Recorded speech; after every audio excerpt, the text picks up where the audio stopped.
نو علامہ اسمعی رحمت اللہ علیہ د لغت غټ علماء کی امام اللغت خلق شماری اگوی ما دسی یو طرفونو تلاړه مډیر لري نو یو سړی می ولیدو 120 سال عمر دی شپږو شلو کالو په عمر کې دی ما وته وی چې ځوانه مشرف دې می پوهه کا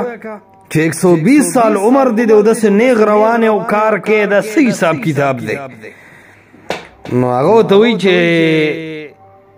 صفا خبره راته کومه چې دا صحت زما ولې دومره بهتر او برابر دی وایا وی ترکت الحسد فبقي الجسد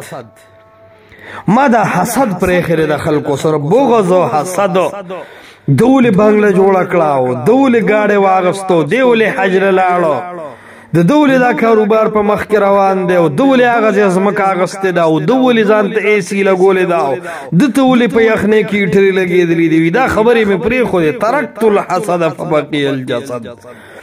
نبی زما دا بدن برابر شونه یاد ساته چې دا حسد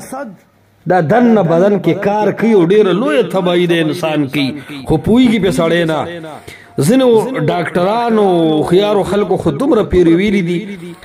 څوک وایي چې دا اټیک راځي او دا شوګر دي نو ځینې خلک وایي چې دا د ډیرو خوراکونو د وجې او د دې د وجې او د چرګانو د وجې او د ډیو بوتلو د وجې او ځنې ماهر فن ډاکټرانو باقاعده ویلي دي چې دا ډیر بغضونه حسدونه د زړه ته اړم شي لکه نن سبا دا شی ډیر عام شروع دی دا سیالي شروع شي چې دا رور مې په بر روان دی نو زه ولې رستو یم دا په یو سړي الله احسان کړ دی او تا هغه احسان بیا ځان له مخې تکې او د هغه مقابله کې او د هغه د خپو د والو کوشش کې دی نه کله اټیک جوړ شي دی نه کله بی پی هاي شي ام د دې نه چې کوم دی کله شوګر ولګي دا د ډیرو بیمارو جلړي دي ځکه رسول الله صلی الله علیه وسلم فرمایلو حدیث د ابو داود کې راځي مرفوع حدیث د نبی صلی الله علیه وسلم فرمایلو ایاکم والحسد ځان ګره د حسد نه بچ کې فإن الحسد یاکل الحسنات کما تاکل النار الحطب دا حسد چې دنو دا د نیکه داسې خوري